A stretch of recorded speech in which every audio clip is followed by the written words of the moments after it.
ത്രിയേക ദൈവത്തിന് സ്തുതി. DSMCയുടെ മനന ശിഖരം എന്ന നോമ്പ് ധ്യാനത്തിലേക്ക് ഏവർക്കും സ്വാഗതം. ഇന്നത്തെ ധ്യാനത്തിന് ആധാരമായ വേദഭാഗം മത്തായി എഴുതിയ സുവിശേഷം 27-ാം അധ്യായം 62 മുതൽ 66 വരെയുള്ള വചനങ്ങൾ. The gospel according to Saint Matthew chapter 27 verses 62 through 66. ഈ ഭാഗത്തിന് സഭയായി നിശ്ചയിച്ചിരിക്കുന്ന ചിന്താവിഷയം വിത്താകുന്ന ശരീരം എന്നാണ്. Body that becomes seed. യേശു ക്രിസ്തുവിൻ്റെ മരണശേഷം അരിമത്യക്കാരനായ ജോസഫ് എന്ന ധനവാൻ പിലാത്തോസിൻ്റെ അടുക്കൽ ചെന്ന് യേശു ക്രിസ്തുവിൻ്റെ ശരീരം ചോദിച്ചു വാങ്ങി. നിർമ്മല ശീലയിൽ പൊതിഞ്ഞ് തൻ്റെ പുതിയ കല്ലറയിൽ അടക്കം ചെയ്തു. കല്ലറവാതിൽ വലിയ കല്ല് വെച്ച് സുരക്ഷിതമാക്കുന്നത് പാലസ്തീനിൻ്റെ പതിവാണ്. ഈ ദിവസം മഹാപുരോഹിതന്മാർക്കും പരീശന്മാർക്കും അസ്വസ്ഥതയുടെ സമയങ്ങളാണ്. 3-ാം ദിവസം ഉയർത്തെഴുന്നേൽക്കുമെന്നുള്ള യേശുക്രിസ്തുവിൻ്റെ പ്രഖ്യാപനം തന്നെ ഏതു വിധത്തിലും തടയുക എന്നുള്ളതാണ് അവിടെ ഇപ്പോഴുള്ള ചിന്ത. അതിനായി യേശുക്രിസ്തുവിൻ്റെ കല്ലറയെ അതീവ സുരക്ഷിത മേഖലയായി പ്രഖ്യാപിക്കുകയാണ്. കല്ലറ മുദ്രയിട്ടു എന്ന് മാത്രമല്ല, കാവൽക്കൂട്ടത്തെ നിർത്തി ഭദ്രമാക്കിയാണ്. എന്നാൽ ഈ സമയങ്ങളിൽ യേശുക്രിസ്തുവിന് എന്ത് സംഭവിച്ചു എന്നറിയുവാനുള്ള ആകാംക്ഷയാണ് എല്ലാവർക്കും. തൻ്റെ കബറടക്കത്തോടെ യേശുക്രിസ്തു തൻ്റെ ശരീരത്തെ ദൈവരാജ്യത്തിൻ്റെ വിത്തായി ഭൂമിയിൽ സമർപ്പിക്കുകയാണ്. ഇത് ഇന്നുള്ള ശുശ്രൂഷകളിൽ അനുസ്മരിക്കുന്നുണ്ട്. മരിച്ചവനെ പോലെ ഖബറിൽ അടക്കപ്പെടുകയും ദൈവത്തെ പോലെ മരിച്ചവർക്ക് ജീവൻ നൽകുകയും ചെയ്തു. പാതാളത്തിൽ ഇറങ്ങി തന്നിൽ വിശ്വസിച്ചവരുടെ ആത്മാക്കളെ തന്നെക്കുറിച്ചുള്ള അറിവിൻ്റെ പ്രകാശം കൊണ്ട് നിറച്ചു.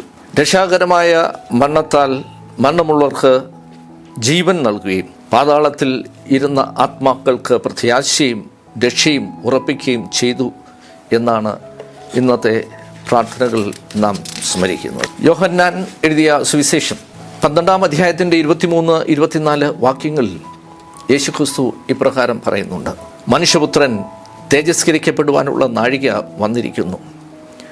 ആമേൻ ആമേൻ, ഞാൻ നിങ്ങളോട് പറയുന്നു, ഗോതമ്പ് മണി നിലത്ത് വീണ് ചാകുന്നില്ല എങ്കിൽ അത് തനിയെ ഇരിക്കും, ചത്തുവെങ്കിലോ വളരെ വിളവുണ്ടാകും. Unless a kernel of wheat falls to the ground and dies, it remains only a single seed. But if it dies, it produces many seeds. ഈ വേദഭാഗത്തു നിന്ന് 2 ചിന്തകൾ ഓർമ്മിപ്പിക്കുവാൻ ആഗ്രഹിക്കുന്നു. ഒന്നാമതായി, മരണം ഒരു അവസാനമല്ല, മറിച്ച് അതൊരു സൃഷ്ടിശീലമായ രൂപാന്തരമാണ്. Death isn't an end but a transformation into something generative. മരണം എന്ന വാക്ക് എല്ലാവരും ഭയപ്പെടുന്ന ഒന്നാണ്. നാം ഇന്ന് കാണുന്ന അനുഭവിക്കുന്ന എല്ലാ സൗഭാഗ്യങ്ങളുടെയും അവസാനം എന്ന ചിന്തയാണ് ഈ ഭയത്തിന് കാരണം. എന്നാൽ യേശുക്രിസ്തുവിൻ്റെ മരണത്തോടും ഖബറടക്കത്തോടും ഉയർത്തെഴുന്നേൽപ്പിലൂടെയും മരണത്തിന് പുതിയ അർത്ഥവും മാനവും കൈവന്നിരിക്കുകയാണ്. മരണം ഒരവസാന വാക്കല്ല, മറിച്ച് അത് സൃഷ്ടിശീലമായ രൂപാന്തരമാണ്. സൃഷ്ടിശീലം എന്ന വാക്കിന് 3 അർത്ഥതലങ്ങളാണ് ഉള്ളത്. ഒന്ന്, ന്യൂ ഫോംസ്, പുതിയ രൂപം എന്നുള്ള അർത്ഥം. 2, ന്യൂ ഐഡിയാസ്, പുതിയ ആവിഷ്കാരം ലഭ്യമാകുന്നു. 3, ന്യൂ എൻറ്റിറ്റീസ്, പുതിയ അസ്തിത്വം ലഭ്യമാക്കുകയാണ്. സൃഷ്ടിശീലമുള്ള മനോഭാവം സമൂഹത്തെ മുന്നോട്ട് നയിക്കുന്നതാണ്. സൃഷ്ടിയെയും ദൈവിക മൂല്യങ്ങളെയും പ്രോത്സാഹിപ്പിക്കുകയും മഹത്വപ്പെടുത്തുകയും ചെയ്യുന്ന പൊതുവായ ഒരു സമീപനമാണ്. A general approach that values and promotes creation and heavenly values. ഇംഗ്ലീഷിൽ ഇപ്രകാരം ഒരു ചൊല്ലുണ്ട്: great oaks from little acorn grow. Acorn എന്ന വാക്കിന് ചെറിയ വിത്തിൽ നിന്നാണ് വലിയതും ബൃഹത്തായതും ശക്തിയുള്ളതും ബലമുള്ളതുമായ ഓക്ക് മരങ്ങൾ രൂപപ്പെടുന്നത്. എക്കോൺ എന്ന വാക്ക് ഓക്ക് മരത്തിൻ്റെ വിത്തിനെ സൂചിപ്പിക്കുകയാണ്. ഈ വാക്കിന് ജീവിതത്തിൽ 3 പ്രതീകങ്ങളുണ്ട്. ഒന്ന്, ജീവിതത്തിലെ സാധ്യതകൾ, ജീവിതത്തിൻ്റെ വളർച്ചകളെ സൂചിപ്പിക്കുന്നു, ദി പൊട്ടൻഷ്യൽ ആൻഡ് ഗ്രോത്ത്. 2, ജീവിതത്തിൻ്റെ ശക്തിയെയും ജീവിതത്തിൻ്റെ സഹന മനോഭാവത്തെയും സൂചിപ്പിക്കുന്നതാണ്, strength and endurance.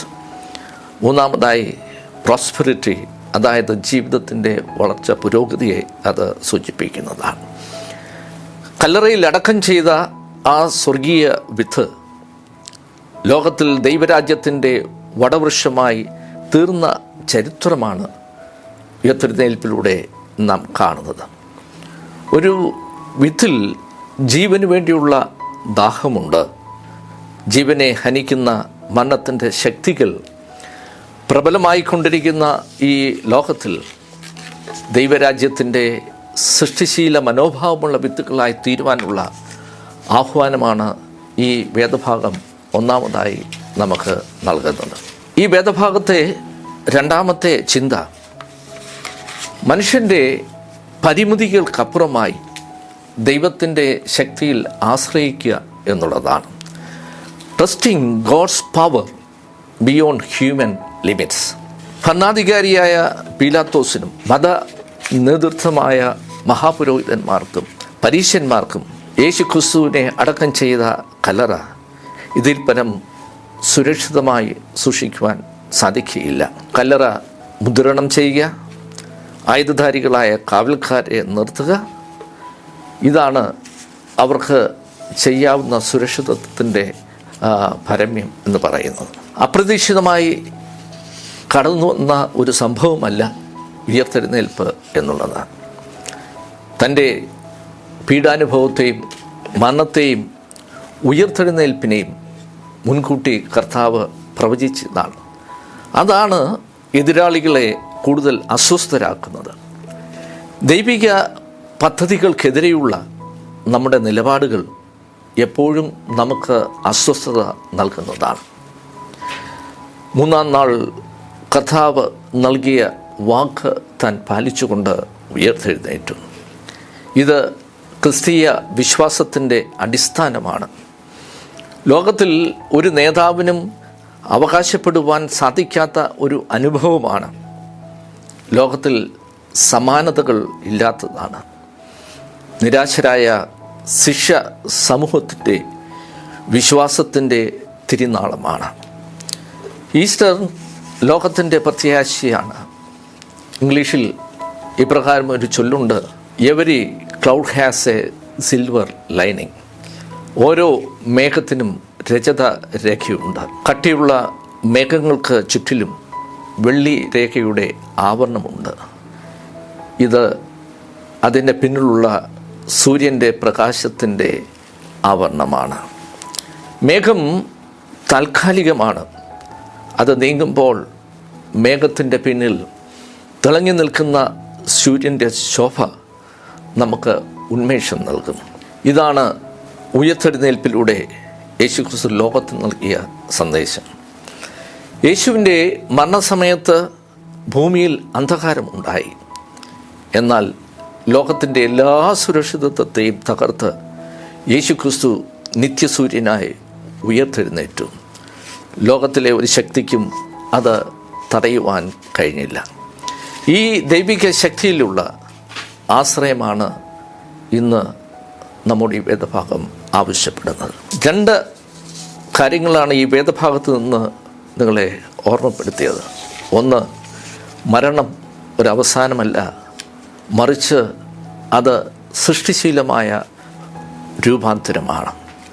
Death isn't an end but a transformation into something generative. 2, മനുഷ്യൻ്റെ പരിമിതികൾക്കപ്പുറമായി ദൈവത്തിൻ്റെ ശക്തിയിൽ ആശ്രയിക്കുക. Trusting God's power beyond human limits. ഈ വചനങ്ങളാൽ ദൈവം നമ്മെ അനുഗ്രഹിക്കട്ടെ.